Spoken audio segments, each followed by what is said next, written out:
അത് നമ്മളൊരു വാല്യുബിൾ ആയിട്ടുള്ള ഒരു കസ്റ്റമർ ആയിരിക്കും. അവരെന്ത് ചെയ്യുക, നമ്മളോടൊപ്പം നമ്മുടെ യാത്രയിൽ എപ്പോഴും നമ്മളെ സപ്പോർട്ട് ചെയ്യത്തക്ക രീതിയിലുണ്ടാവും. അവർ മറ്റ് കസ്റ്റമേഴ്സ് എടുത്ത് പറയും, ഇതേ ഫീൽഡിൽ നിൽക്കുന്ന ആൾക്കാരോട് പറയും.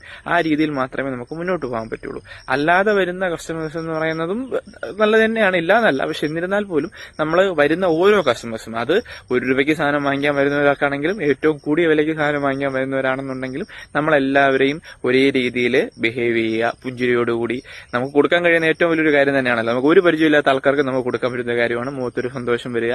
നമ്മളൊരു ഓഫീസിലോ എവിടെ പോയാലും ഒരു 5 പേര് ഇരിക്കുകയാണെങ്കിൽ വളരെ പ്ലസന്റ് ആയിട്ട് ചിരിച്ചുകൊണ്ടിരിക്കുന്ന ഒരാളടുത്ത് നമ്മൾ പോയി സംസാരിക്കുള്ളൂ, നമ്മുടെ ഡൗട്ട്സ് ചോദിക്കുള്ളൂ. അപ്പോൾ അതുകൊണ്ട് എന്ത് ചെയ്യുക, നമ്മളെ വളരെ ഹാപ്പി ആയിട്ടിരിക്കുക, ഒരു പുഞ്ചിരിയോടുകൂടി അവരെ വരവേൽക്കുക, എന്താണ് വിഷയം, അവരുടെ ടാങ്ക്, കാര്യങ്ങൾ ചോദിച്ച് മനസ്സിലാക്കുക. അതോടൊപ്പം അവർ ആദ്യം പറയുന്നത് കേൾക്കാനുള്ള ഒരു സാവകാശം നമ്മൾ കാണിക്കുക. അവർക്ക് എന്താണ് അവർ ഫേസ് ചെയ്യുന്ന പ്രോബ്ലം എന്നുള്ള കേൾക്കാനുള്ള സാവകാശം കാണിക്കുക. അവരുടെ ഫെസിലിറ്റീസ് മനസ്സിലാക്കുക, എന്തൊക്കെ ടാങ്ക് ഉണ്ട് എന്നുള്ള കാര്യങ്ങളെല്ലാം മനസ്സിലാക്കിയിരിക്കുക.